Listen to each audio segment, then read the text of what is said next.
After receiving emergency use authorization from WHO, Covaxin has been approved by the USA and the UK followed suit too. Covaxin entering America has sent warning bells ringing for the mRNA vaccine lobby, that is Pfizer and Moderna. Up until now, these two dominated the space for vaccine in the US despite not showing enough performance on ground to back up their tall claims. Covaxin does not require any booster shots. It is superior than its American counterparts and can easily be used to win over the anti-vax population of the states. Hi and welcome to TFI English, the national socio-political analysis arm of the TFI Media Group.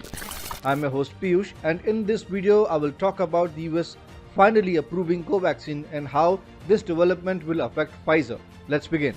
Covaxin, India's first indigenous COVID-19 vaccine after receiving emergency use authorization or the EUA from the WHO, has been added to the US list of approved jabs for international travelers from November 8, with UK following suit rather instantly.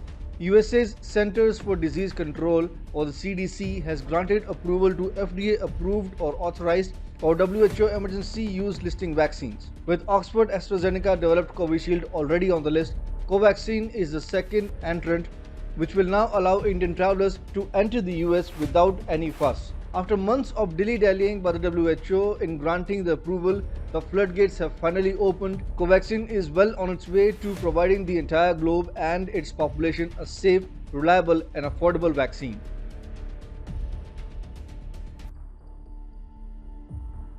An article on American Bazaar written by Craig Snyder says that Covaxin is the best vaccine out there, but is unfortunately not available to Americans. Many people in the US are refusing to take the mRNA vaccines, but they don't agree with being called anti-vaxxers. They just want a choice beyond the mRNA vaccine, a choice that Covaxin provides. Unfortunately, it is only the mRNA vaccines of Pfizer and Moderna that have been so far shoved down the throats of common Americans. The Bharat Biotech developed vaccine can help countries like USA win over their so-called anti-vax population.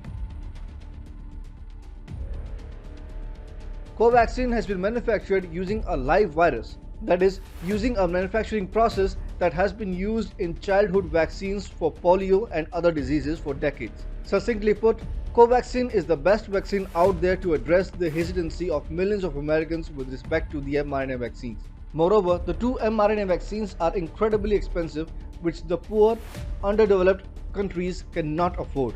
Covaxin is relatively cheaper and does not need the extreme logistical apparatus like the mRNA vaccines to be administered.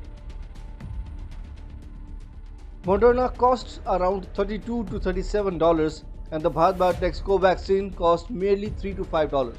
When we talk about compatibility, Covaxin is more storage friendly than other vaccines. For instance, Pfizer needs to be kept in extreme cold temperatures of minus 70 degrees Celsius, the cost of which may go into billions, whereas Covaxin requires only 2 to 8 degrees Celsius cold chain, which is much more viable for warm, developing and underdeveloped nations. Moreover, the efficacy of Covaxin is unrivaled.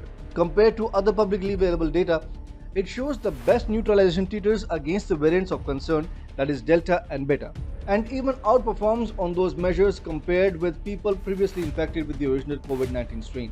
According to reports, in Malaysia, out of 2,159 deaths of people who were fully vaccinated, 1,573 or 72.8% were inoculated with Chinese Sinovac, 550 or 25.5% were jabbed with Pfizer vaccine.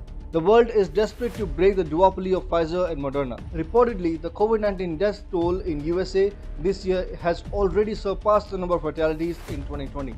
The wave fueled by Delta variant is waning in the US, but the daily infections are still hovering near 75,000 on an average. US has only administered mRNA vaccines to its populace. As reported by TFI back in March, Israel thought it had flattened the COVID-19 curve as more than half of the country's 9.3 million population had received 2 jabs of Pfizer vaccine.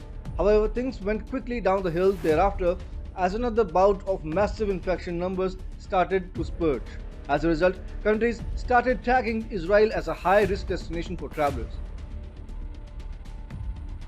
It is not to say it will be a smooth sail for Covaxin in the States. The Pfizer-Moderna lobby has pumped far too much money in its marketing campaign to back down now. If the example of Brazil is anything to go by, Bharat Biotech will need to stay put and play fire with fire. Reportedly, the Brazilian government had first tied up with the Hyderabad-based company for the commercialization of Covaxin in the country. However, soon, US-based actors masquerading as NGO activists leveled allegations of corruption on the deal. Jair Bolsonaro initially shrugged off the challenges but eventually succumbed to the incessant hounding campaign by the lobby. The Brazilian government suspended the contract based on the cacophony of few activists, and seeing the outrage, Bharat Biotech cut its losses and backed out of the South American country in July earlier this year. It has been the modus operandi of big pharma companies of the USA to force their way through in the markets and sell their medicines at inflated prices. It tried the same in India, but the Modi government, with its guard up, fended off the attacks. Covaxin entering US didn't come easy. WHO, which approved the Sinopharm vaccine in under record 10 days for EUA, continued to delay Covaxin's authorization. However, when India certainly flexed its muscles by delaying the supply to the COVAX program, WHO was forced to take notice and instantly clear the bureaucratic hurdles in approval of Covaxin.